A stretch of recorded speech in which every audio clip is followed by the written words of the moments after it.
Hi everybody, welcome back to the Always Smiling Faces podcast on the Gallowgateshots YouTube channel. We are doing this instant reaction on the back of a 2-1 defeat to Leeds. Second time this season that Leeds have had the upper hand on us. So tonight I'm joined by Bestie and Mark Walker. Dega will be arriving at some point, we just don't know when.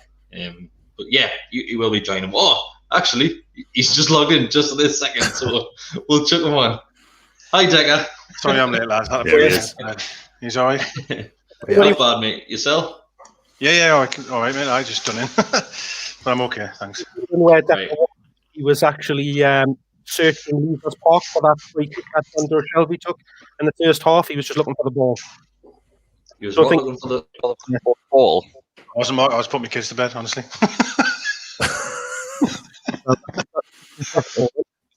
I can't hear a word you're saying, to be honest, mate. I don't know if it's just me. No, it sounds muffled. Who, me or Mark? No, Mark. I just couldn't hear what you were saying. All right, okay. Does my mic sound all right? Because Adam's just said that. Yours is great, mate. No, yours sounds all right. No, it's great. Fine. Okay. Right, so two changes going into that game. Murphy came in and Fraser started as well. Obviously, we didn't put anything on social media or we didn't do a match preview for this one, but we all expected another defeat for Steve Bruce and Newcastle United. What I want to really do with this one tonight, I don't want to focus on too much of us covering the match minute by minute. I would rather people who are watching, if they do want to send questions in about the game, then we can go through it from there. But to start with, Darlow starting goal there, and I think I was expecting to see Dubravka back in there. Was anybody else? No. One other thing I'll say, I didn't know we were live. So hello, everyone. Yeah, we're live, mate. We're live. Did nobody text you? I'm pretty sure I just told those two to text you when we went live. No. Honestly, I didn't have a clue. I just thought we went ready to go on. But so sorry about that.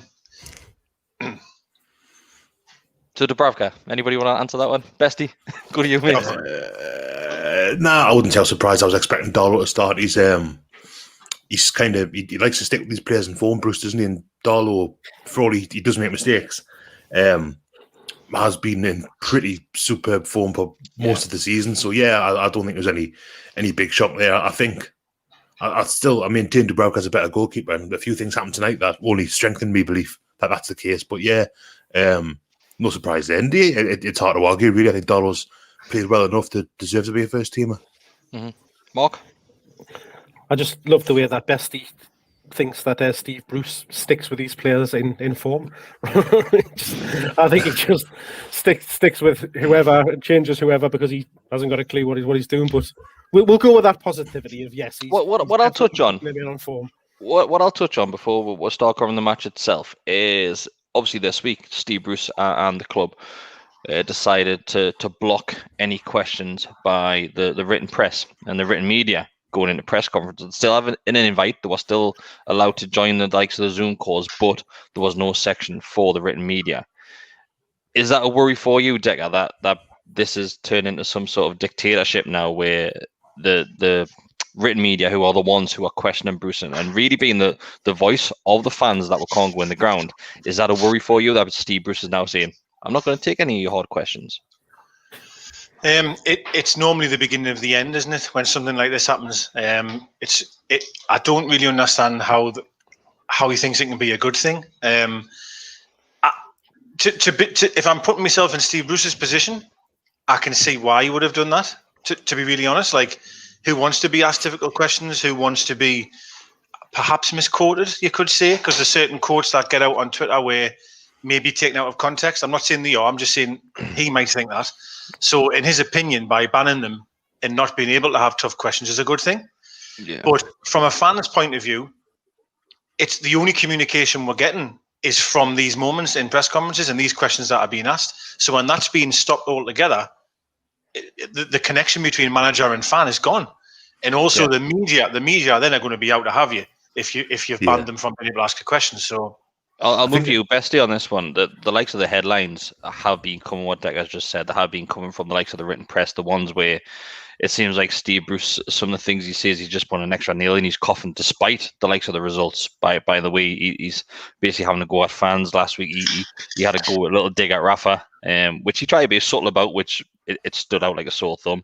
Is it a completely wrong move for Bruce to do that? Is it just turning more fans against him? I think so. It makes him look really thin-skinned, I think.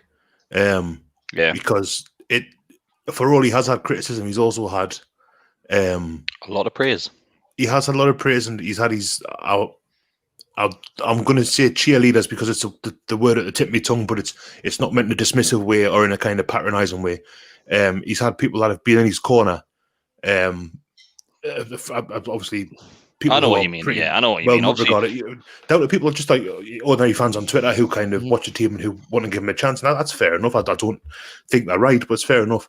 But I think the whole thing does make him look a bit thin-skinned, a bit kind of a bit sensitive, and like Decker says, it feels like the first step, or maybe a step in that direction. Towards the end, when a manager loses, it's like when Pardew got booed in the dugout against Cardiff that day. Like that felt like a really big thing, and this does feel it's got the. I don't think the press had been particularly scathing, to be honest with you. I think he's got away with an awful lot, performance-wise. I'll move over. Mark. In that said press conference where Bruce refused to answer any questions from the local media and the written press, he said that he would never shy away. Makes sense of that. He's telling in one breath that he wouldn't shy away, and in the next, he's not taking any questions from the journalists. What's all that about? It totally shows him up as a coward's move. That's exactly what it is. Yes, he doesn't like getting the stick. Yes, he doesn't want to be asked and answer difficult questions. But that's his job as a manager of this club. He is there when things aren't going wrong. He has to take the flak. He has to answer the difficult questions. He has to give answers to what we want to know as fans. And the only people that can put that to him, as you say, is the press. So to go and ban them from asking in questions, obviously haven't gone as far as we've seen under previous managers of banning the journalists from being there full stop. I think there was one point the club would only accept questions from the Mirror, if I remember right. They were the media partner for the club, so they wouldn't take questions from anyone else, if I remember right. And that was a bad time, wasn't it? And it was the beginning of the end for McLaren, I believe. It was McLaren at the time, wasn't it? It could have been, yeah. Straight away, the knives are out, immediately, because it's just a really bad move. Yeah, I think a lot of people haven't really grasped the whole point of this, and George Colton put a great tweet out earlier on tonight, but we'll come on to that later on. But you've got to remember, fair enough, Sky get their coverage. Sky attend these press conferences for what, a 5-10 minute clip on Sky Sports News per day, which is just recycled, repeated all day long.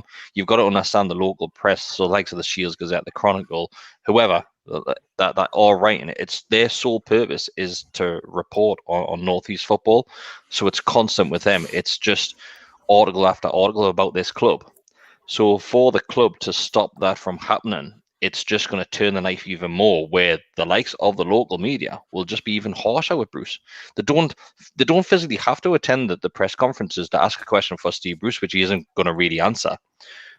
For them to have a dig, the results speak for themselves. We don't need to hear from Steve Bruce, to be honest with you. So he hasn't helped himself out there for having a lot of friends in the media. He certainly hasn't helped himself out on that one. Well, we saw in the run up to this, didn't we, over the last few weeks, that obviously Lee Ryder, which is, I guess, where it's probably all stemmed from, with him asking questions and Bruce sighing, huffing and puffing, giving one-word answers and stuff like that, and that was kind of the start of the difficult press that he was getting. It's fair to say that Ryder and the Chronicle were the first ones to start going down that narrative. And I think we've got to stand up here and say the questions weren't that tough. No, not at all. They weren't hard questions. They were pretty straightforward questions which need to be answered. Just trying to get to the crux of the issue and asking, everything that we can see watching that team the journalists can see the same as we are, because they sit and watch it just as we do. They're looking to obviously write a story on it, so they're looking for a bit of entertainment. They're looking for a performance, and they're not getting it just as we're not. So they're going to have the same thoughts, the same opinions as we are as fans. Yes, if the ones that aren't Newcastle fans, because there is a lot of the local press that do support the team, they're not going to have as much of an emotional connection as the rest of us, but they still have a vested interest in it. One of the very interesting things I saw today from Bruce's mate from the Daily Mail was that he made comment that even though the press, all of the written press, hadn't been able to ask any questions and all of that kind of thing, not one single paper actually ran any story around the fact that the written press had been banned from asking questions. And I'm not sure though.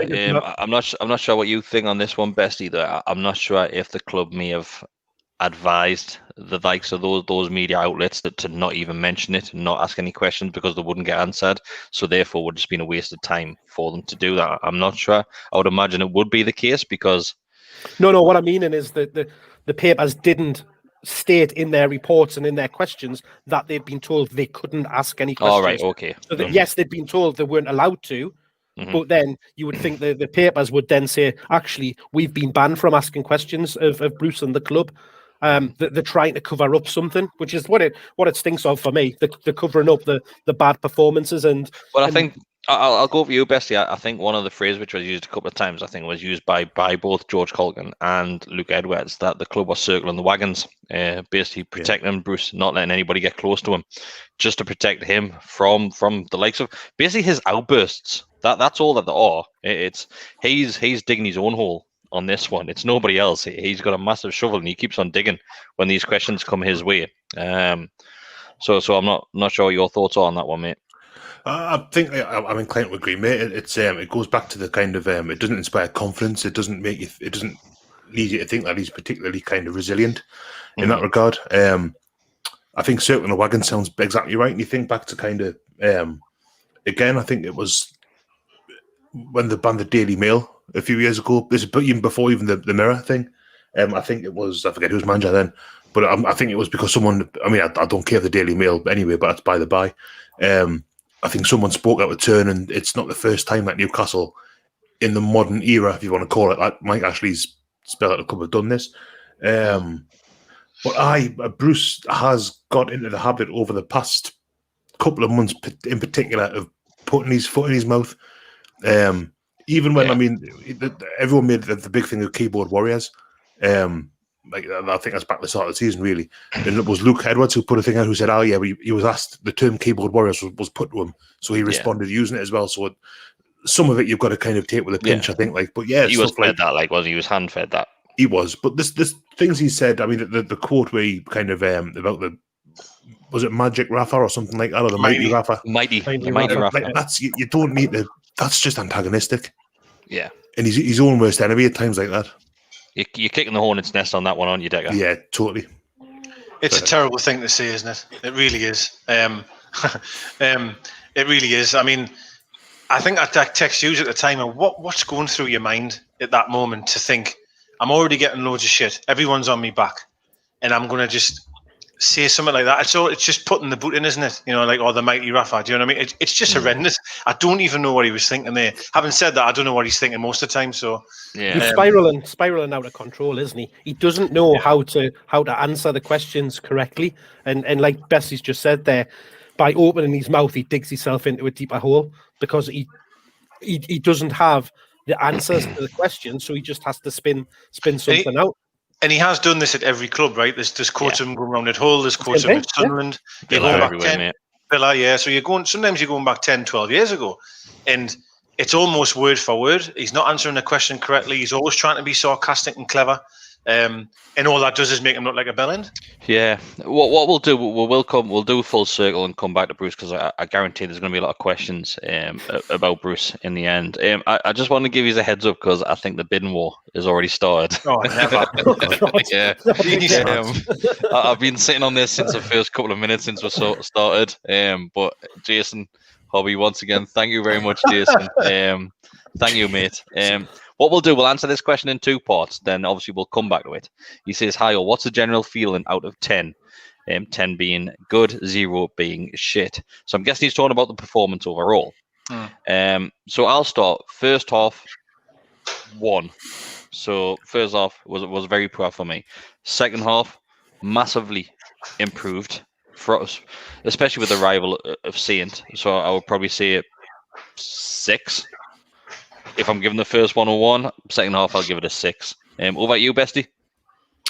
I don't know. I'm really conflicted. Because that last half hour, not even the full second half, really, that last half hour after St. Maximin come on, and we'll talk about it later, I suppose, the performance, but it was so much better. But it's infuriating. I put a tweet out saying it's infuriating it's taken them 18 months, and we've had half an hour of that. Yeah. So for me, the general feeling out of 10 on that, I'm going to go generally speaking, 2. Still, I don't overall. Think. Okay. Yeah, if that second half's followed up by similar performances in the next month or so, you'd say, fair enough. He's kind of stumbled on something. Do you feel as if it's a bit of a kick in the teeth that we saw that in the last half hour of how much we can press and how high we can press up the field? Yeah, I think so. When he said that we can't play like that, and he kind of the defeat to Leicester last season, and there was a game recently as well where we got Man United was one of them. And one more recently where we're set up to attack, relatively speaking. Arsenal, wasn't it? It was Arsenal. He says, "He's one of the games where he said we'll be getting done in the counter attack." He said that we can't be too high up the pitch, or we'll get punished. Basically, those sort of games. Leeds are an all right team. They've got a lot of mistakes in them. It turns out from tonight, and they're not Liverpool or Man City or Leicester or whatever. But that we attacked them more in the second half, and all it took was Jeff Hendrick dropping back to make the defence look less likely to get countered on. And it's such. My argument is still that he can't set a team up properly. He stumbled on this one in the second half tonight, but the reason he thinks he can't attack teams is because he doesn't know how to set a team up against a counter attack. Yeah. So what about you, Mark? So I've spent this afternoon painting my son's bedroom, and I would have been better served sitting in there during that first half, watching the paint dry on the wall, just sniffing it, and watching that first 45 minutes, because it was awful. It was diabolical. I mean, the amount of times I just sat laughing at what we were doing because it was so ridiculous. It beggared belief. So absolutely 0 for me on that first half performance. Yes, second half we did look much improved. It couldn't have gone any worse. Let's face it. But again, like Bestie, it just worries us that it takes us going down to that scoreline to start coming out and attacking, and it's, I don't know, 4 for the second half. Okay, Decker. A 4 for the second half. Well, so the first half was diabolical. It was we talk about this every week, that we always say we seem to get worse. And we say, don't I always say it where I'll always say, I didn't think we'll get any worse, and then I watched that and we were. Well, so I'll put in the WhatsApp group, didn't I? I put in the WhatsApp group about 15 minutes of the game saying, but we're getting worse. It was horrific. I mean, and listen, you can blame the setup or whatever you want to do, right? But it was the confidence in the players as well. Like, they couldn't pass a ball. They literally couldn't control a ball, pass a ball. They couldn't track back. They couldn't tackle. There was no shape. I think one of the key things, Digger, sorry to interrupt you, mate, but one of the key things was when that stat popped up on the screen just before they scored, and it said Newcastle United have made 9 passes. 9. In 15 minutes. 9 passes. It's unbelievable, right? It was absolutely unbelievable how bad it was. 8 of them were backwards as well. How it was only 1-0, I don't know. But anyway, the second half, though, I can only be honest and say what I see, right? If we could put in that performance every week, I don't think many people would have that many complaints, to be honest. Like, the lads really give it everything they had. When Saint come on, I cannot believe how much he changed that game. I honestly can't. Yeah. I mean, we got beat, so he didn't change it that much, right? But I mean, in terms of the style of play and the pattern, yeah, we were a different side. In that we were higher up the field, we were first to every second ball. Everyone just looked energised and better. Now, the issue you've got, and Bessie's commented about it before, is that I have no belief that we'll kick on and play like that next week. You know, like I think it was a fantastic. Well, fantastic's a bit of a strong word, but a much better performance. So I'm going to have to say 0 for the first half, and I would say a 7 or an 8 for the second, if I'm being honest. Does it worry you slightly that when Saint came on the pitch, the players just seemed to step it up a notch? Why can they not do that themselves? Why is it taking Saint to do that for them? And is it basically the case where Saint is so forward thinking, or is he? It's just a case where he gets a ball, all that he wants to do is turn and run, doesn't he? And we saw it so many times, and that's the Saint. I know that me and Bessie said this, that people are getting a bit hyped up with Saint, but his last few games before he did get COVID, he wasn't the greatest after signing that contract. But the Saint that we saw tonight is the Saint that we all love. Somebody that picks the ball up and somehow he gets past 2, 3, 4 defenders without even trying, really. He's incredible. He's fucking incredible. I think. I mean, if you imagine you're a player for Newcastle and you're going on the field, this is how I would feel. I will be honest with you.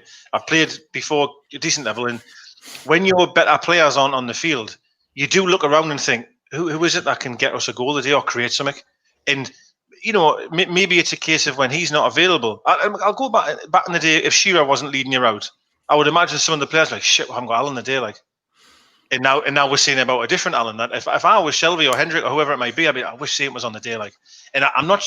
It's a bad attitude to have for a professional. I'm not saying it is, but when he's on the field, I mean, the way he can collect the ball with his back to goal and turn within one touch, and he's gone. It's just unbelievable how good he is at that.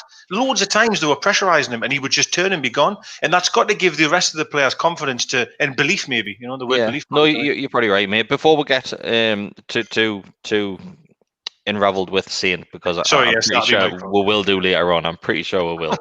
It was great to see him back. Let's talk about their opening goal.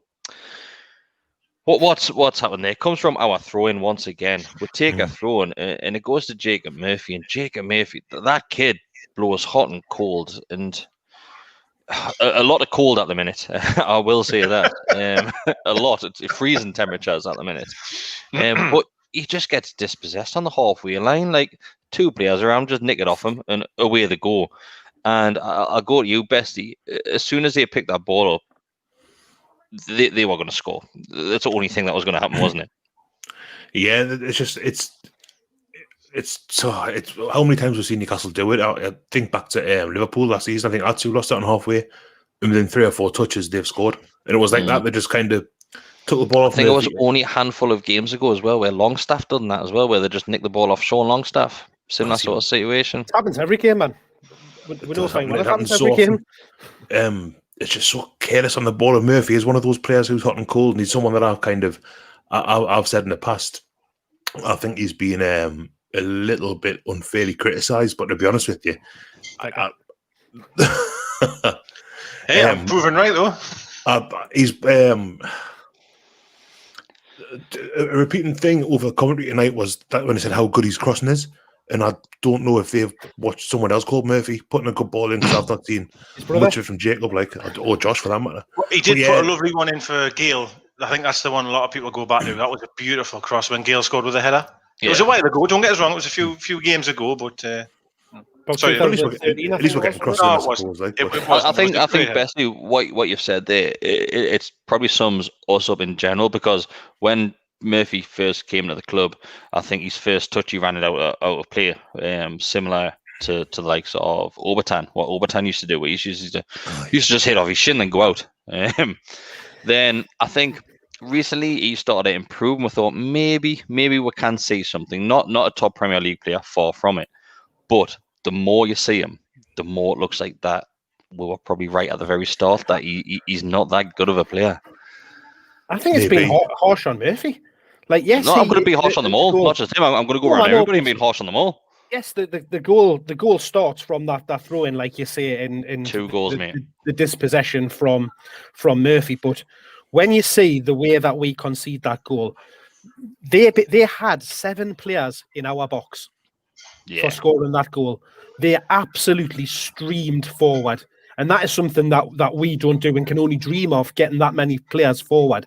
And for all of us having 5 or 6 of our own players back, all they did was just run towards the goal. There was no thought in any single one of their minds to actually get the head up and have a look where their players were.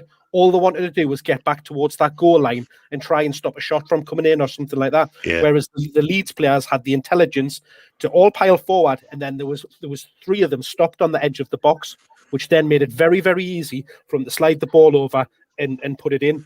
And that's similar intelligence, space, pace, the lot that outdone were. It might be, but if he doesn't lose the ball there, then there's no pace, there's no 7 men in the box, there's no all this shit you're talking about, which is fine. It's not shit you're talking, sorry. I mean, what you're saying though, that led to the goal. But if Murphy doesn't lose the ball there, then none of that happens. Murphy cannot be getting caught in possession in there, like, for me anyway. No, but if you've got a decent defence, you can cut that run out, that dispossession. You can get the ball back. You can pick your man up, and then it doesn't become a goal. Yeah. Yes, he gets robbed, but it was avoidable. It was avoidable, is what I'm saying. I buy Murphy. Sorry, Bessie, you go. It's where I can kind of put my hands up like on teams. But no, I'm going to give you one of flags, just little flags that you just got to start waving. What Mark was saying there, it's just like Madison's goal for Leicester the other week after New Year, where 100%. It was Matty just chased back, didn't bother. I think where everyone was just wanted to get in between the ball and the goal. The same man, Sean, mate.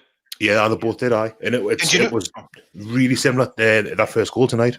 And do you know what worries us about conceding goals like that? It doesn't make his argument stronger. He believes it makes his argument stronger, as Bruce, that we can't play expansive, we can't go forward because we'll get caught on the break. And that's what pisses us off, because every time we concede a goal like that, I always feel Bruce will be on the sideline going, well, see, that's why we don't push forward. But if he coached them to defend, you wouldn't get caught out like that, would you? I'm not sticking for Bruce. I'm just saying, like, that's how he's justifying it. Yes, because they know they can stream 7 blokes forward in the box, and that we aren't going to capitalise on it. We're not going to reciprocate. We're just going to kind of try and get in the way and chip over our own feet. I mean, we did get back, but it was almost pedestrian. I thought. I mean, we got back. We certainly weren't picking up men, and it was a dreadful goal to concede. But have we ever conceded a good goal? I mean, I'm not being funny here, but every goal we concede, I go, fucking hell, defence again. Or there's some goals. There are some goals where you do concede, they do get scored against you, where you've just got to applaud them. You've got to clap and say, fantastic goal. And I would probably argue that our goal was that sort of goal, where it was great play, something which we haven't seen at all, I would say, this season. That was great play by a handful of players to obviously to get back in. And Miggy deserved that today, because I thought in the first half he was the only one who was probably trying to push up the field. Everybody else was happy to just pass it sideways. Miggy, once again, he looked like he was interested, and I know every single player, it's a minimum where they should be interested. But Miggy, for me, it's week in, week out with Miggy, and he deserved that one tonight. Well, so you go, Bestie. I was going to say he definitely did, but to kind of when Chris says it was down to good work, it was Leeds losing the ball 30 yards out from their own goal again, so that it's even then you can kind of say it was great. Well, I forget who put the challenge in now, but Shelby did well putting the ball through to Wilson. Hayden. Lovely touch doing it. I think Miggy did deserve it. Miggy, for the last 2 or 3 games now, has looked, well, if not our best player, then certainly our hungriest, our most kind of effective player. With the exception of St. Maximin in the second half today. We've got to remember, I'll move on you, Dick, Miggy, another player who blows hot and cold quite a bit. But Miggy, he always does try. There's no denying that Miggy tries and grafts his arse off. Yep. And he was coming deep a lot tonight, because we were barely getting the ball up top in that first half, and Miggy was having to come deep, and he was passing and moving. Once again, it's the minimum which you expect from your team, but it's something which we don't see from other players. We'll see a player pass, then stand still. And it was a complete opposite with Leeds tonight. It's pass and go all the way through. It's triangles everywhere. With Miggy, he was probably the only one in that first half. that was eager to push on? Well, yes, definitely. I think Miggy's mentality, isn't it, is to try and be a live wire, isn't it? He's just buzzing around all the time, and you're right in what you say, that's what he's like. I think the problem you have with Miggy is the way that he's played. And for me, too much of the time, all of his good work is off the ball. It's working really hard to come back and then try and drive the team up the pitch. It's so difficult to do that, man, and it's difficult to do to be effective. How can you be effective when you're picking up the ball in defensive midfield, for example, and you're charging forward? It's so difficult to be effective. Whereas in the second half, we're putting behind the forward. He played a number 10 role, and nearly every time he got the ball, he was in a dangerous area where he could hurt somebody, and you could see that's what he did. To touch on the goal, this is something me and Mark talk about all the time. Is we don't press enough. We don't press teams into a mistake. Diarmi used to do it all the time, but on this particular goal that was scored, that's what we did. The lad had his back to goal. We caught him out of possession, and in fairness to the three of them, they were fantastic. I mean, Shelby's pass to Wilson was excellent. Wilson's weighted pass back to Almiron was absolutely superb, and it was arguably the best moment of football we've seen in 10 games. Could be, No, put that comment up there from Daryl. I was just going to say, when we were just talking about Miggy there, you picked Miggy up and put him in that Leeds team, he'd honestly be player of the season so far, because to be honest, Mark, that team is just suited perfectly for him. I hate saying this, but when I saw Sane come on the field as well, and I thought Sane would look unbelievable in that Leeds team, where you just pass it up the field and he's gone, absolutely gone. With ourselves, when he gets it with us, he's the only person in that side of the field. But when you look at that Leeds team, it's full of pace and energy. The midfield, the strikers all just want to get forward, whereas there's none of that bar Saint and Miggy. And how often have we been able to see those two on the pitch together? They're the only one that give us any sort of forward impetus. But you're right, getting Miggy back in his rightful position, in on that left hand side, just behind the striker. It frees him up. It allows him to do what he does best, which is drive at the opposition, get involved in the game. Get him on the ball, and then that creates that space for Saint as well to get the ball out to him and let him run at the defenders. Yeah. When you touched on the first half there about players that looked perhaps interested or that were driving forward, I will have to say, I think Shea, by the way, in terms of effort, in terms of commitment, in terms of driving forward, I'd even say Shea's been pretty damn good the last couple of games. And I thought tonight, honestly, his performance, considering I thought he was going to be injured in the first 60 seconds with his shoulder, he hardly put a foot wrong tonight. And he really, what I love about him, he grabs the game by a scruff of the neck. He tries to. And as a centre half, he shouldn't be thinking that really, but he tries to grab the game and carry the team. And I'm sorry, you have to applaud anyone that's brave on the ball and is willing to try. You're right. He grabs the opposition by the neck as well, doesn't he? What I wanted to say, if anyone does have any questions, send them in. I do apologise, I haven't read any out yet because the comments have come really fast, but I'm keeping up with them now, so don't worry about it. Cost you a £10 question line. It won't. But if you do want to sign up to become a member, we appreciate it massively. So I think it was Tom Quinn earlier. I didn't see his name. Thank you very much for signing up. What I mentioned, Shaw, obviously Decker just touched on him there.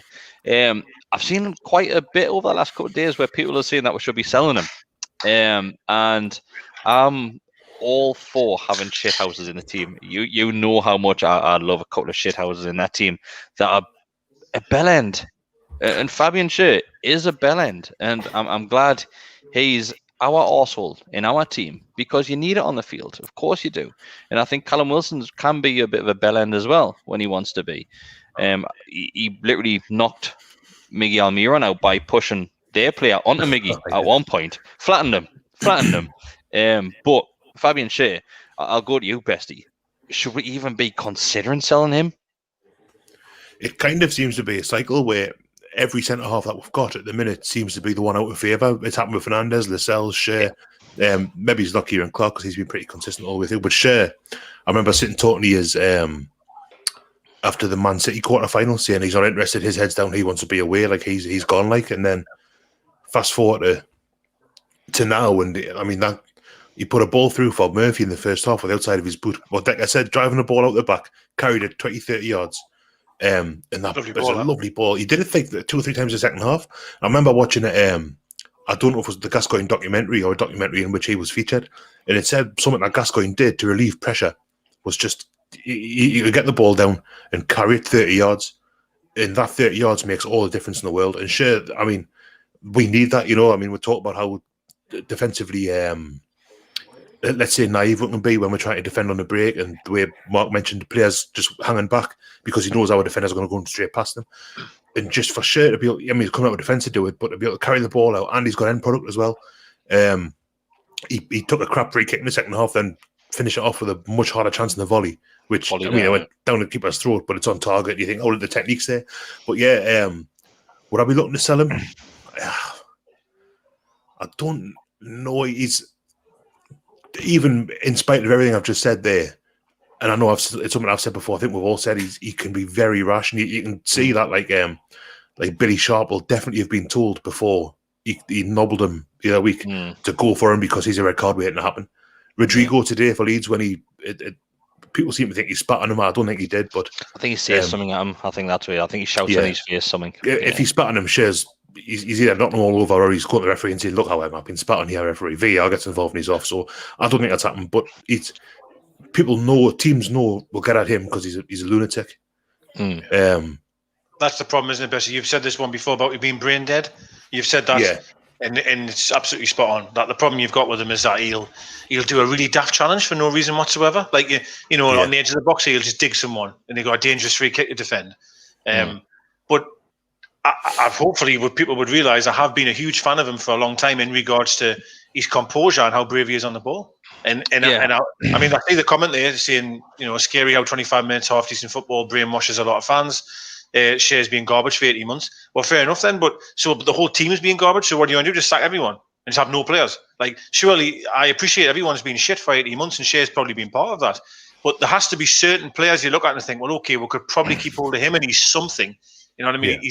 You can get a different manager or a different coaching staff and work with him. And I think Shares one of them. I think that is what you've got to look at. That we have seen Fabian Schär look like a fantastic player on a previous management. We have done, and Schär in a back centre back partnership of two, then probably not. But if he's got free reign, where he can literally go on his little journeys. Similar, and we mentioned this before, very similar to what Colaccini used to do, and similar to what Lejeune could do for as well. Well, Chris, you need that sort of centre-back player. When we played the three centre-halves and we had Lejeune on the left and Schär on the right, we had two ball-playing centre-halves with Lascelles in the middle, and I've never felt so comfortable, of being able to play out from the back. You had Lejeune spraying balls everywhere, Schär could do it. I thought we had a fantastic idea there, unfortunately, we saw it tonight. Even Lascelles at one point was just running through the middle with the ball. Nobody was even challenging him. So Leeds were there for the taking. If you've got the confidence to pick that ball up and run, which we saw with Fabian Schär, we saw with Almiron, we saw with Saint when he came on the field, they were there for the taking tonight. And in the second half, they started to crumble. Leeds are vulnerable at the back. It's well documented. However, we didn't do enough to test them and put them under pressure until the latter half of the second half, and that's the frustrating thing, and that's why we as fans get angry, because it's not just tonight against Leeds. There's been umpteen occasions in the weeks previous where we've talked about, right, these are a team where we can have a go at them. Let's put a bit of effort in. Let's go and try and attack them. Sheffield United was the prime example the other week where we should be going and actually giving it a good go. Yes, Leeds are a different kettle of fish because, as we've talked about tonight, they'll hit you on the break. They'll use that pace. They'll use that energy. So that's when you need your defence to sit, to be switched on. But having that five at the back allows you to do that. Like Decker said, we saw in the second half, like you mentioned, Chris, that Schär was able to then come out and bring the ball out with him and start playing it. And that's when we looked a hell of a lot better. He did more in that second half in midfield than Hendrick and Shelby had done the entire game. Just by stepping out of defence. I thought Shelby was Hendrick was pretty good in the second half. Like he did, as I say, whenever we Dropping got back. caught trying to attack, he sat deep and he was more to the centre half for the last 25 minutes. I thought he Just played really well. sitting in front of the defence, wasn't he? I thought Yeah. he did the last half hour, actually. He really read the game very well. He's very intelligent. Sometimes he was cutting out crosses and cutting out passes. I'm not his biggest fan, but I did think he played well. But then you go back to the whole Bruce thing. The worrying thing is that we've been playing on the right-hand side of midfield at times. Yeah. What's all that about? There's the answer. We need to put Cher into midfield and put Hendrick at centre back. Problem solved. So Bobby played Lee Boy at right midfield as well. So Did yeah. There's the one when Shea ran, he seemed to run forever, and the keeper made a great save. That was a hell of an effort. That, considering he had ran the full length of the field, happened to get out with his feet and he tried to bend it into the corner. yeah. And to touch on their second goal, I think we're probably going to get there, right, Chris? We're going to get there. Let's go on to their second goal. Yeah. It just shows you, doesn't it? Like, we had Hayden right back, and you've got, I will say, a championship right winger. Just how caught we got for that goal. I mean, we're just getting back in the game, and it was. I mean, the finish, you cannot see anything back. The finish was absolutely incredible. It was unbelievable. It really was. How cool he made it look. It was insane, really. But how much time he's got? Do you know what I mean? Like, and this is something we've said about Yedlin, Manquillo, God knows who else. How far inside it seems to be the fullback is told to be, or the right back, sorry, is told to be. Hayden is right in there. Murphy's not switched on, and he's just standing there completely open. It was such a soft goal to give away, I thought. Hayden was on the edge of the tee. It was narrow, but Hayden, I've watched it a couple of times since, trying to work out what it was that happened, and Hayden kind of he's out of position, gets back, and then he sees someone else and goes, "I'm going to mark him." Yeah, and Murphy, and back, doesn't he? Him and Murphy both go for the same man about 20 yards out, and is it Harrison who scored? That's right. He's got the freedom. It was like, He was standing there about 3 weeks. But I mean, you've got a centre midfielder playing right back. I just think it's things like that where they're just. It's not Hayden. I mean, it is Hayden's fault, but it's not, because it's not his position. Do you know what I mean? Well, exactly. That's the worrying thing. There's two right backs on the bench. That's what I couldn't understand. Because when I seen Hayden in the team, I thought might be playing three centre halves. Because I know that Hayden's done that and played on the right of the centre half of the three. But when I seen him lined up as right back, I couldn't quite understand that at all. It's a lovely finish, man. It reminded me a little bit of Berbatov, where it was just kind of, obviously he had the freedom, but I'm watching the thinking, should the keeper do better? And the keeper can't do anything with that. It's just a really well taken goal. Really obviously, the caveat being that he's got pretty much the freedom of Leeds then to kind of put it away. Yeah. That's the frustrating thing. Just we didn't learn from the first goal of actually get your heads up, lads. Have a look where the opposition actually are within the box. It's basic stuff. You're taught as a kid not to ball watch, not to run and keep looking at that. You've got to have that awareness of what's around you. And this is the problem where we've got particularly, and it's ironic that we've got somebody he was a pretty decent bloody centre half in his day, yet he can't set up a team to defend. But he's apparently so well known for making defensively solid teams. It's a fabrication, that, isn't it? Well, just to go through that question there from Paul William. Thanks for the question, mate. He says a proper coach manager is able to get players to run through brick walls. Bruce clearly can't command that from this set of players. He's right. There's no disagreeing with that one. And I think it was it Craig Hope who was on TalkSport earlier today? There's been the clip going around, and is it Parrish who he's on with? Yes. So it's Parrish and Jim White. Jim White, it is, yeah. Can't stand both of those people, but anyway, but they basically say that the players are rubbish. I'm pretty sure at one point Jim White says that the players are rubbish, and Craig Hope says no. It's not the case, because these players are better than what the results and the performances are shown on paper at the minute. And he hits the nail on the head there that with a proper coach and a manager, I'm not saying we're going to be challenging for Europe or anything like that, but we're going to be a handful of places up in the league to where we are right now. We're going to be scoring a lot more goals than what we're on now. We're going to be taking games to the opposition, something which we're not doing at all right now. And he sums it up really well. I will come to you, Mark, but what he sums up really well is that he said last season that Bruce was getting credit for getting these results, and the likes of the media were overlooking the performances and saying, "Oh, it's Bruce this, Bruce that. Well done, well done." But when the results start disappearing with the same performances and the luck runs out, now it's a player's fault. It's the players that aren't performing for Bruce. no, it's not the case. We've just been found out, and our luck has run out, and that's all that it is, Mark.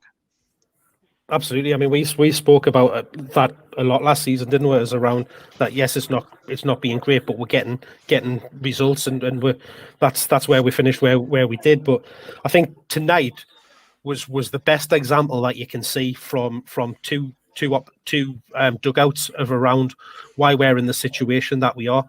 When you've got somebody in the opposition dugout like Bielsa standing there, constantly coaching his team, making notes, writing things down, talking, organising, and you've got Bruce standing there just with a gormless look on his face, not having a clue what he wants to do. It just shows you having a good coach and a good manager can take average players that aren't household names, players that you've never even heard of, and make them look like world beaters. Look at Leeds, look at Brentford. You know, these are teams and players that came from nowhere, and you've got very good coach working with them. We've seen it with Rafa in his time here. We weren't a team of well beaters, but he got them performing that way, and that's why we got the results. And that's why he's held in such high regards here, because he made us probably as a players and a team overachieve with what we've got.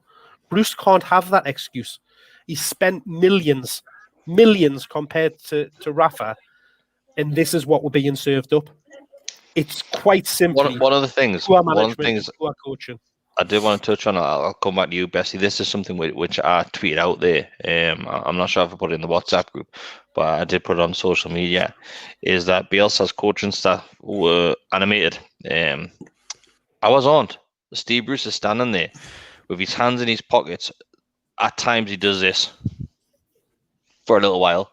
There's literally nothing.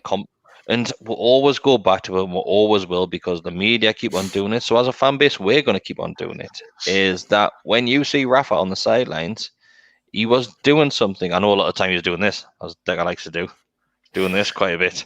But he was giving instructions. He was changing things midway through the game. With Bruce,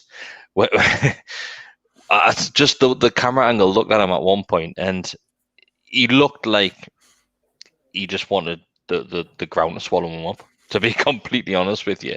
There was nothing, absolutely nothing from him.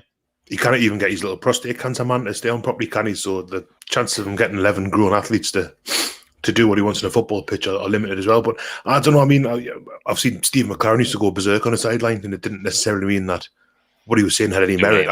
If your manager has a man a few words, his coaching staff feel as if they haven't got too much to contribute, then providing what you see on the pitch, it wasn't. It wasn't. It's the same position it's been for the last 4 weeks.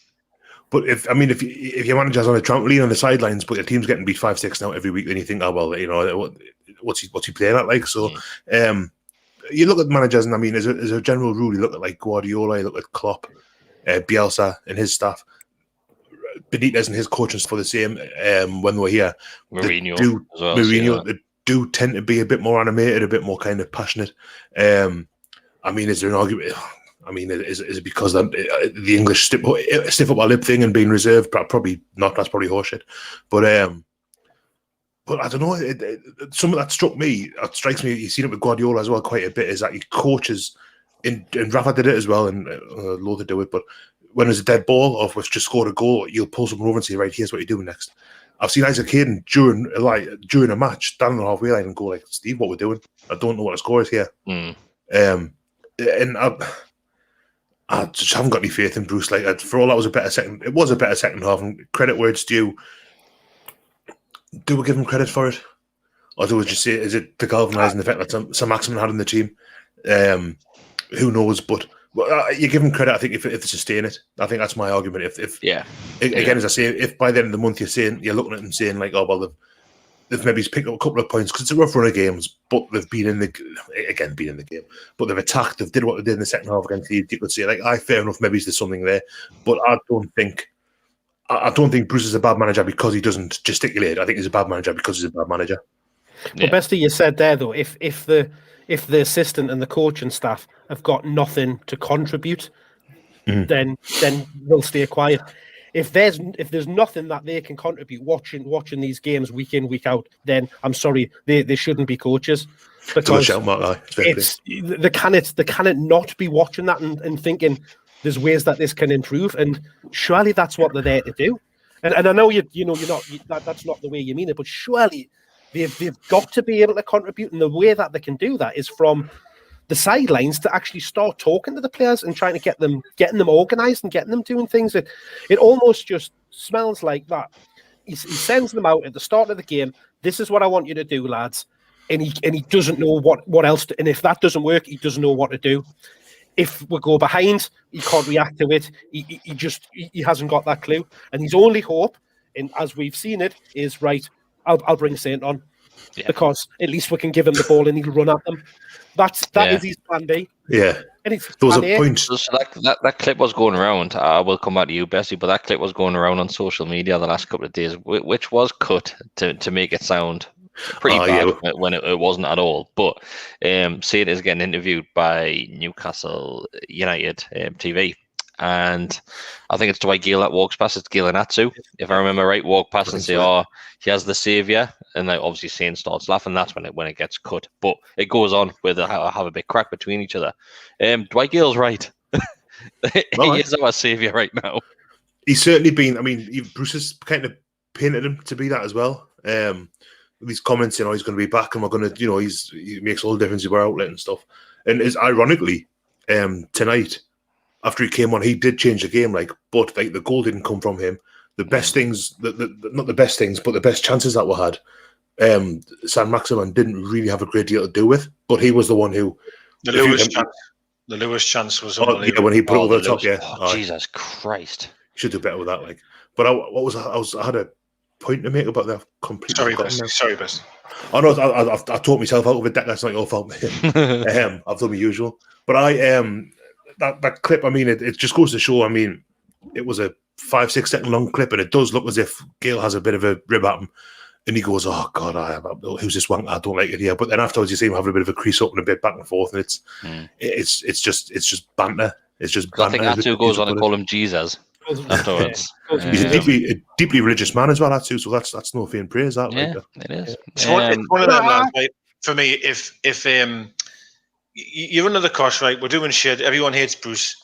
That gets snipped. That side of the video, it gets snipped. This side to have a go at Bruce and have a go at the atmosphere of the players. If a new manager had to come in, it would have been cut exactly the same thing, but the other side, and it would have been, oh, look at the morale's much better now. So we've got a new guy in. Come on, guys, let's play fair here. You know what I mean? We know it's shit, but don't just snip a video to make it sound worse than what it might be. You know what I mean? I remember what I was going to say now. There was a point when Chris was on about having the plan B and the plan B being, plan A being ASM, plan B being out. There was a point about 75-80 minutes in where they zoomed in on Carroll on the bench, and they said, "Is this going to be? Does Carroll come on now and change?" I was like, "Oh no, we're playing really well. Don't do that." That's going back. That's going back decades. I just let them do it. They did. I think if there was a fourth goal in the game, we would have scored it. It's interesting you should say that about the that we were playing well. Don't change it. He did exactly that. We were playing very well, and he changed it. And he brought Gale on, which I think kind of just almost broke the flow that we'd got into at that point, where we were kind of putting them under the cosh. And it's like, right. And again, whether I don't know whether he intended to do it or whether it was just another throw of the dice, but it almost it felt like it was probably the wrong time to make a substitution. I think what you saw from Gale though, alongside Lewis there, is that they were both closing the defenders down and the goalkeeper down at the same time, and they were pressing really high. So we did see that from them. And there was one where the keeper tried to pass it, and I think it was Callum Lewis hit off his foot and went out for a goal kick. Both of them were pressing high and put them under pressure. But that's pretty about it. There was nothing else really that Gale did, but he didn't have much time to adjust to the game, really. Let's be honest with you. Doug, I'll come to you. Callum Lewis says, what's your thoughts on Graham Jones coming in? Steve Bruce has got a coach to come in to hold his hand and improve things. Where's that came from? That's obviously a vote of confidence from the club by saying, Bruce, you are our head coach, but here's somebody else. Well, first of all, can I apologise? My washing machine he has. Can't hear it. It's like Rambo. Sorry, I've been muting myself because it's been quite loud. Right, so the Graham Jones situation. So a couple of things here. First of all, the initial reaction I had was that this was done from above him, like Charnley or Ashley or someone has said, listen, we need more help for Steve and we'll bring him in. If that's true, then it is what it is, right? And that's terrible, right?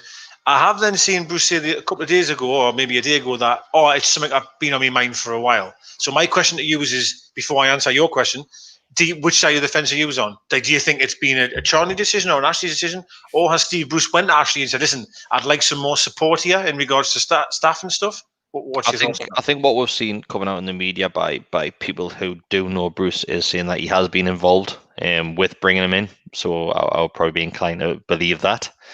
I think the interview after, was it the Sheffield game? Where that you got asked about it? No, Arsenal.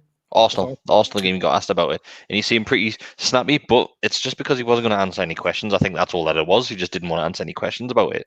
And I think Bruce probably has been involved, but I'm not sure if Bruce has approached the likes of Charlie and said, I need this person, or if Lee Charlie said, we've had an idea, we might bring another coach in. What's your thoughts on it?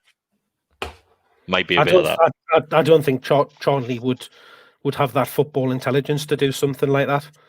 That's what I was going to say. Exactly that, Mark. Charlie has not got the intelligence. So what I have a feeling that Bruce would have definitely went to Charlie and said, listen, I'm not saying it might be Graham Jones, but, is there any coaches available, or maybe come and get another member of staff in?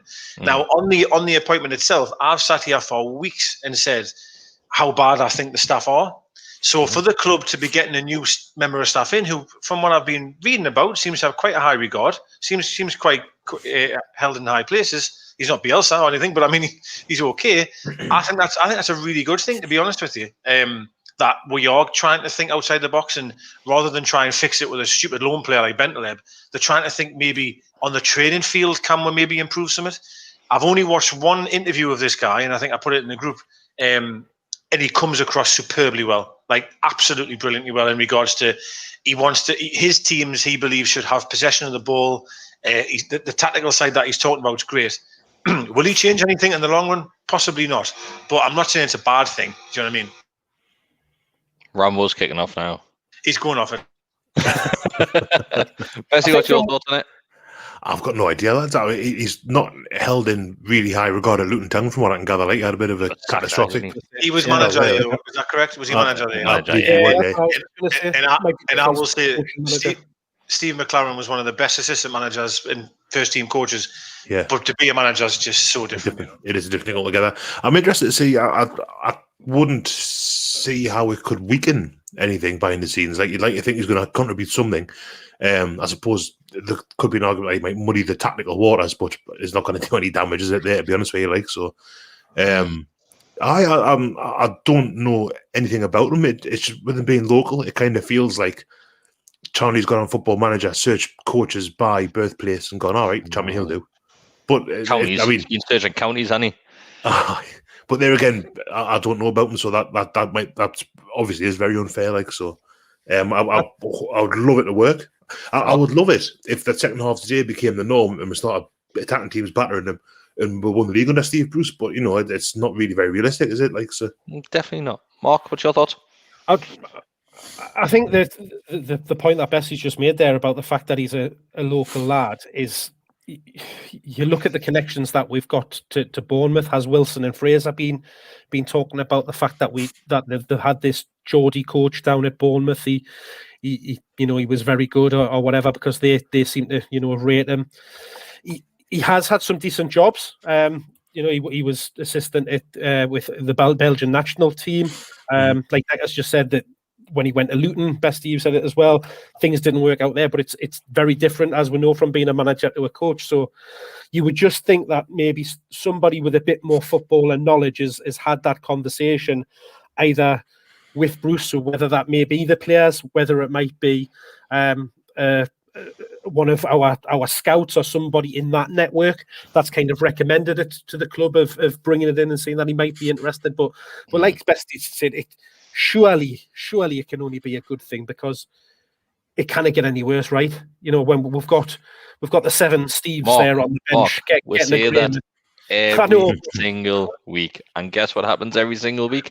It gets worse. So But the thing is we're massively missing any sort of coaching, tactics, belief in how to play, organisation. So bringing somebody in with new and fresh ideas, albeit it's not going to be a new manager of the club, hopefully it'll have that same effect where it's bringing in new ideas, fresh ways of playing, and all of that kind of thing, and it'll have an effect and a positive effect. Yeah. Thank you, Graham Bell, for signing up to become a member. Thank you very much, mate. Here's a theory with Graham Jones.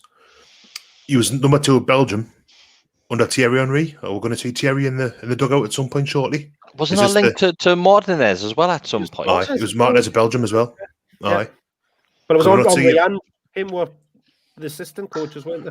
Could that not be the relationship there? Get on, take what goes through. Graham Jones already in there. Eddie Howe as well, isn't it?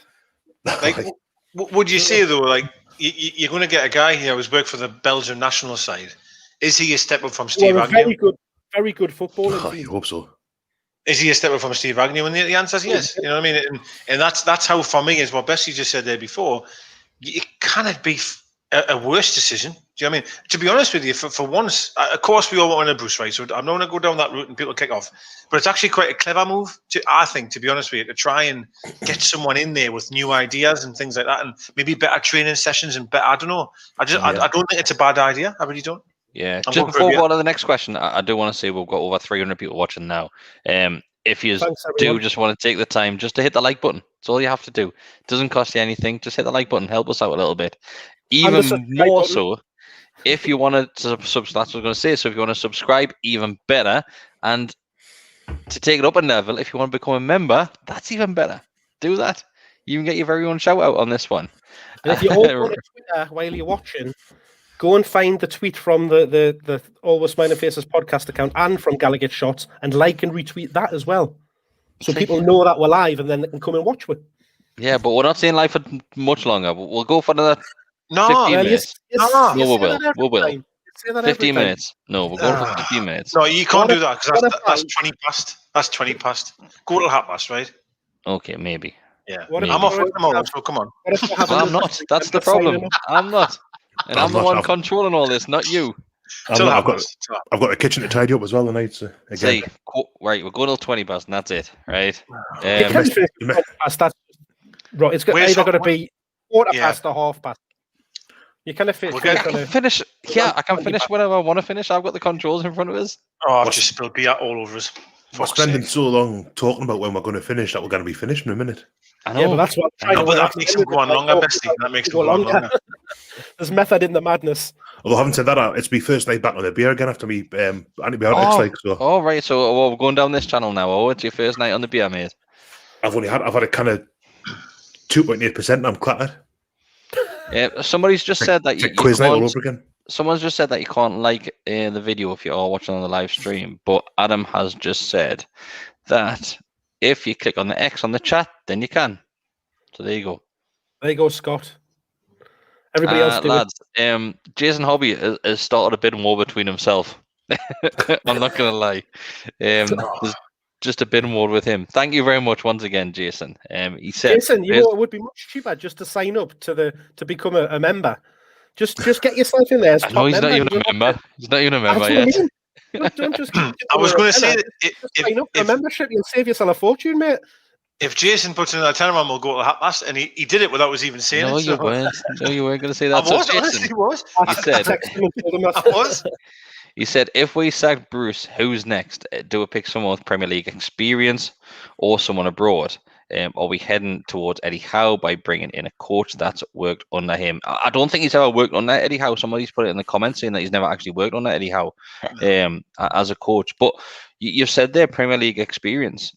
Steve Bruce has got Premier League experience. And just because you've managed how many games has Steve Bruce managed now? Ridiculous amount. There you go. And I think he had lost like 200 and odd, hadn't he? So just because you got Premier League experience doesn't mean you're any good. So, but Thomas Tuchel's just came in at Chelsea. He ain't got any Premier League experience. It works both ways, though, doesn't it? It's hit and miss either way. That's what I'm saying. But if you're good enough, it doesn't matter where you've managed. If you're good enough at being a manager and being a coach, it doesn't matter where you've done it. Yeah, Bielsa hadn't managed in the Premier League. He hadn't been in England. Look at him now. Who? Can you remember? Who? Bielsa. Can you remember when we got relegated? Who? Who? Say it again, Mark. Sliminy. The Leeds manager. No, say it again. Go on, Mark. Go on, say it again. Bielsa. Bielsa. Is that called Bielsa? Bielsa. It's Bielsa, man. I said Bielsa. I said Bielsa. it every single time. You sound like Del Boy. Coming up with random. Bielsa. I forgot what I was going to say now. Sorry, lads. I'll tell you what it is, lads. I had a bottle of Pepsi Max earlier in the day, and it's nowhere near as good as Coke. Like, I don't understand what you're. It's best. You're right. You're right. I don't get it. I don't get it. Coca-Cola gives you furry teeth. It's awful. That's it tastes nicer. Nah. Exactly. Yeah. If things are giving you furry teeth, it means that they're nicer. Red meat gives you furry arteries, but we all eat it. Garlic bread specials, like you've got to shave your teeth 4 times during the night. The best. Oh, it's not furry teeth got nothing to do with it. God, when I've had a garlic bread special, you wake up, you feel like you've been licking a pool table, didn't you? Your mouth's fucked. But Pepsi Max is the way forward. Pepsi Max is the boy. It's like let's have a vote.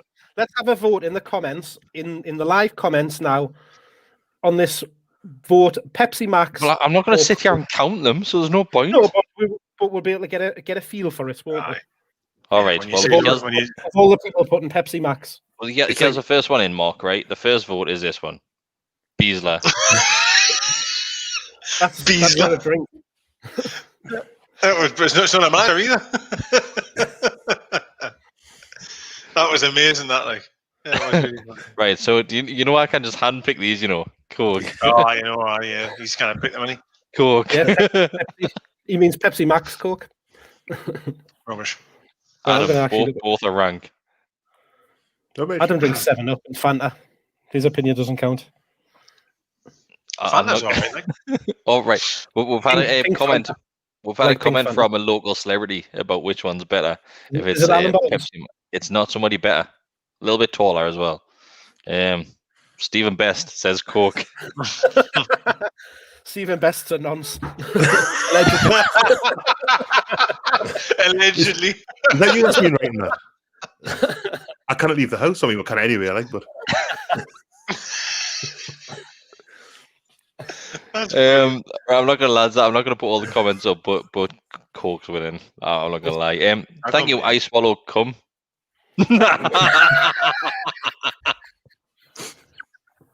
Yes, that's the name of the night. It's amazing. And we're going off now. We're going off. It always happens, man. It always happens. I do like a Dr. Pepper. Who's it who said that Dr. Pepper tastes like a sexy battery? A sexy battery? Oh, is it in a film or something like that? I can't remember now. It's kind of right, though. Speaking of Coke, I haven't been done. I knew exactly what it said, but I had to read it out. You became a member. I had to read it out. Can anybody remember Tabacola? It was clear. Tab remember clear, that? Yeah. Tab clear. That was just weird, random on it. Remember the advert? What on the radio advert was? The words was, "I've got a brand new combine." They played that and they said, if you play it backwards, it was like a subliminal message saying that you've got to buy Tab Clear, and it was a really, really good advert. But it was just clear Coke, wasn't it? Strange, isn't it? Yeah. Still nice having Pepsi Max. Nah, I'm not having that. But anyway, Pepsi Max is amazing. Right. So I'm going to start to wind it down, right? Because we've got 15 minutes to go. Yeah, no, we don't. We've got 18 minutes. I'm going to start to wind it down. Can you not just leave and then me and Mark will stay on that bus? No, definitely not. I'm not leaving you two alone. Mark, we'll start one. We'll start one. Even 2 toddlers alone, man. There's no way you are getting left alone. No, I can't be left alone with toddlers. I've still got 5 cans to get through. Go away. So we are playing Everton on Saturday. Is it 12 o'clock kickoff? Great. Another defeat. I think it is early, isn't it? Saturday. Early kickoff on Saturday. So just in time to ruin your full weekend. Steve 12:30. Bruce, is he going to be manager? Yeah. Oh, Yes. Or we're going to lose? Yep. Tonight's second half performance has brought him another game, hasn't it? yeah. But what I was going to say is, like, did that surprise you, the second half performance, in regards to, like, because to me that looked like they were playing for the manager, right? Like, it just did, and it did surprise us because of how bad the first half was. Honestly thought, Christ, the second half's going to be atrocious here, and Leeds are going to run away with it. And the second half, we played well, we played okay, and that just surprised us. And I thought, like, they are playing for the manager, which means the sacking of Bruce isn't going to happen for a while, right? You know what I mean? It's just not. I thought the opposite, Decker. I thought they were playing in spite of the manager. It was almost right. Yeah. What we've been told to do and how we've been set out to play hasn't worked, so we're just going to do what we want. And Shaw just almost went, well, fuck it, I'm just going to push up the pitch on every opportunity I can get. Yes, obviously. I know you say that, Mark, but in fairness to, I keep saying in fairness to Bruce, and people kick off, but Bruce has said in nearly every press conference, I want Wood to play 20, 30 yards higher up the field. I want Wood to be more expansive. I want Wood to keep hold of the ball better. I want Wood to be more attacking. So, like, everything we did in the second half is what he's been asking for.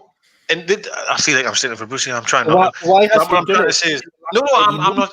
Hey, I'm with you, Mark. I'm with you. All I'm trying to say is like I don't think they're playing in spite of him, because that's what Bruce wants. Bruce has been saying, I want you to play 30 yards. If they were playing in spite of him, they would sit on the goal line for the second half and just get beat 5-0. That's what I mean. If that makes sense. Right, so what we'll do, we'll end it on this question, because this will take a few minutes on this one. I'm not sure if I missed something. Have players been kicking off? Is there been rumours going around that they've been kicking off half time, or we're just looking back at history, like the Southampton game? Does he not mean who took the kickoff? No. My dad did wonder that, because I thought I saw us line up to kick off, and then I think I sent a tweet or something, and then literally within seconds, Leeds had the ball, and I thought, did we not kick? I was asked it on Twitter, but I was genuine. Yes. I didn't know who kicked off. And do you know why this? Can I just say this, and I'll shut up? What really, really fucks me off, right? And it sounds daft. It sounds very trivial what I'm going to say, right? But why do we'll kick off and we'll pass it back to, say, Shelby, it might be, and we'll just lump it long. Every time we do that, right? And we lose the ball every single time we've done that. So in 18 months, how many games that's been, I don't know, we have lost the ball on every single kickoff, right? Why not just keep the ball? Like, everyone have a touch of it, just pass it around the back, go back the keeper if you have to, just keep the ball for a few minutes and give everybody a touch of the ball, rather than this stupid fucking long ball shit from kickoff. We do it every time. So Green Bell basically says that playing high up the pitch needs to come from our defence pushing out, then your fullbacks pushing on. Till that happens, the centre midfield will sit exactly where they are. It's right. It does, but it also relies on Shelby not being a quarterback, because if Shelby's coming so deep, Lascelles isn't going to bomb on ahead of fucking Shelby. Like, do you understand what I mean by that? Shelby needs to be higher up the field, which I did think he was in the second half. And in fairness, I'm not saying he played well, but in fairness, did you see the bit where we played him into the box and he beat two men and Nelly set up Wilson for a tap in? Very, very close. How high Shelby was up the field there. That's what he should be doing. He shouldn't be coming on Lascelles' toes. I mean, as bad as Lascelles is on the ball, but he shouldn't be coming as deep as that and going, "Gives the ball, mate," because that just keeps your defence. Oh shit, Shelby's here. I'll just give it to him. And Lascelles isn't going to play a 1-2 with Shelby and move forward, is he? You need Shelby to be further up the field, which then allows Lascelles or Shea to physically bring the ball to him, which then means hopefully you all push up the field. Sorry, I'm sure. No, you're right. You're right, and that's the most frustrating thing, because this is, and I think they said it. I think it was Jake Humphries once again gets the fans, always has done. At full time, they said that this is the sort of thing that Newcastle fans want to see. Of course, we're going to concede goals by playing that way, but we're conceding goals by not playing that way. Yeah, great point. So the higher up the field you are, the more chances you've got to score goals. Look at the Sheffield United game. They absolutely just walked by with me because we weren't even trying to score. And if it's just so frustrating, and like I said, we'll go full circle, like I said we would do. It just does seem like it's a massive kick in the teeth. By right now, Steve Bruce has said all along that we can't play this sort of football. Mm-hmm. We've just seen there with the addition. I know Saint came on the field, but even before Saint was on the field, we were playing better in that second half. So we can play that football. The players can play that. It's the manager who hasn't given them that freedom and that flexibility to play that way. And despite it being an okay second half, there still needs to be change. There has to be change. Oh God! Listen, 25 minutes and half an hour of football doesn't change what we've witnessed and we know for 18 months. It doesn't. Or what the point it does make to me though is very similar to what Craig Hope said, is that this squad and players are not as poor as what the media would like you to think. You know, you had Simon Jordan there saying that they're a poor team and they're poor players. Redknapp said it, didn't he? Redknapp was saying that it's the players to blame and it doesn't matter who you get in charge. I am not. That 25 minutes to half an hour there shows you that we are more than that. And that was against a Leeds team that apparently the media think are the best things since fucking Barcelona. So you know what I mean? Like, we definitely couldn't be better than what we've been seeing. No doubt about that. So I can see what somebody's done in the chat, right? And Jason, I know what you're doing, right? And you're trying to make this go until half past. Go on, Jason. So I know we said we're going to end it on the last one, but because Jason is back having a bit of war with himself, we're going to have to answer this one. There's only one Jason Hobby. Jason Hobby. Thanks very much once again. Jason's definitely won the lottery, hasn't he? He's the best. So what his hobby is just giving money away. See what I did there? After this question, I'm going to click off the comments. So I'm not going to say anything which is coming in after this, so we can wrap it up, okay? Right? Because if someone doesn't do it, we're going to be going all night. So Jason Hobby says, what's our best midfield? Shelvey and who? Or does he miss out? For me personally, I put in that WhatsApp group that Shelvey was bad today. Really, really bad in that first half. But he improved second half, just like the rest of the team did. And right now, I would bin every single one of those midfielders that we have. I would want a full new set of midfielders because none of them are good enough. Of the ones that we've got, Shelby Hayden. I would have to say Hayden and Matty. Bestie? Hayden, definitely. Sorry, Shell. And it changes whenever Matty's on form, but when you look at, you think, oh, Sean's had made some mistakes. Matty's made mistakes. Hayden has. Shelby has. Shelby's probably got the most talent, but it's his decision making, his application. It's hard. I'm going to say Hayden and Matty. Yeah, it's got to be Matty. Poor Jeff Hendrick. You know what the strange thing is you look at all of those midfielders that we've got, and I think Henri Sevier would just walk into that team.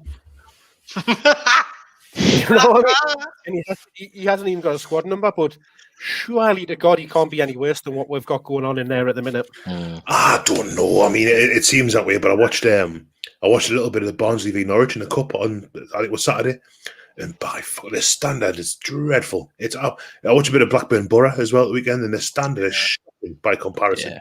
Yeah. If you cast your mind back by the... sorry, Bessie. Sorry. No, sorry. I was just going to say, like, you've got, like, players who, like Jack Colback, who couldn't get anywhere, well, wasn't our first team for a bit, but wouldn't be anywhere near it now. And granted, Forrest aren't doing great, but he's there. You know, he's playing every game. And that's true. It's a big drop-off in the Premier League, like, a big drop-off. If you cast your mind back to the Leicester game, right, and I defended Matty at the time because he hasn't played much games, but did you see him running back to try and defend there? Like, my lads group chat was just taking the piss. Like, some of them aren't Newcastle fans, like, but they were saying, like, Christ, is he running in Treacle? Is he running in Tar? If that had been Shelby running back, I don't think you would have heard the end of it. I really don't. But no one mentions it. Nobody mentions it. No, well, maybe they do. Shelby, by any stretch, of course, he was to blame for the Villa goal, I thought, for the cross. Shelby, in terms of talent, in terms of having the ball and the ability, he is all right. He's a decent player. The problem you've got is when he hasn't got the ball. That's the issue. And I've said this time and time again that we, as a football club and as a team, we ask him to do things he can't do. He just can't do what we want him to charge on the field and tackle everyone and boss a game and run back. That's not Shelby. I'm sorry. It's a bit like saying to Hayden, right, I want you now to be this long ball player and bomb forward and take on a player. Hayden can't do that either. Hayden is just this destroyer, this good tactical mind, can get stuck in and can play an easy pass. And we're asking Shelby to do almost both sides of that fence. We want you to really work hard and tackle, but then also create everything. And I just think sometimes it's not possible. Like, honestly, I do. Remember when we got relegated with Wijnaldum and Sissoko in the middle of the pitch? I know. Yeah, well, two Champions League final players. It's, it's berserk, isn't it? Yeah, it's berserk. And it's a tragedy when you think of how far we've fallen. When you think of that's the caliber we had, and we had Tiote, God bless him, and we had Kabay in there. And you mentioned there Wijnaldum, Sissoko, and then you've got fucking Shelby and Hayden, or relying on Matty Longstaff coming in, who technically went out of contract. Nobody wanted him. No Premier League team wanted him. Like, it's berserk, right? It's pretty berserk. So Jason is doing it. Thank you very much, Jason. Just want to go through a couple of comments. So there's been one of them sent in. Let's have a look. So it's from Ewan, who is also a member of the channel, saying, love the new mic setup, bestie, proper smart. So yeah, thanks to you guys for signing up to become a member and obviously donating to the super chat, I think it's called, where you can donate money. This is the sort of stuff that you're helping out with. So Bestie's setup looks a million times better. He doesn't have his half charged AirPods anymore, and you can actually hear Bestie as well. Have you got a webcam? Yeah, because it looks. I've got a webcam as well. It looks wider. It looks really good. And I've got a mic, and I've been lazy tonight. I do apologise, but thank you. I've had the mic. Chris got his mic a few weeks ago. It's normally just on the table, but I thought I'd have it in front of my mouth. Hey mate, it sounds brilliant, and you sound like perfect. You sound like a Frank Sinatra almost. It's just my lads. Just doesn't sound as good as Elvis, though, does he? Let's go to 11 o'clock. No. So, right. So, yeah, this is what happens when you become a member and you help us out a little bit. We do put a lot of time into these things. And just look, we've all got smiles on our faces now and we've just lost a game. But that's 11 in a row. 11 in a row. But that's down to you lot. And obviously the feedback which you give us and the things which you send our way. And there's been another donation from Jason. Jason, stop it. Jason, please. Can we just make Jason a member? So you just said might get a new diary chair. Right, so thank you very much for watching. I know we're still early in the week. What Tuesday? We don't have another game till Saturday. If we can do something, then of course we will try our hardest to do something where we can do another live stream. Later in the week, you will have more content. You've got extra time with Jess and Laura. We're all looking at guests to appear on that week this week. So if you do want to get involved, give us a shout, and we'll always look at getting I think you on board. Jason deserves a space like for his donation. He might do. Yeah, he might do. You bugger. I know you've got Beyond the Lines as well with Matty coming up. So we've got that all prepared for the Everton game where we'll have an interview with the opposition there just to hear the ins and outs of their clubs, their recent performances and things like that. But yeah, other than that, that's us all done for tonight. Fingers crossed we'll see you later on in the week. But watch what you're doing, stay safe, and we'll see you later on. Still sack Bruce though. Still sack Bruce. Soz.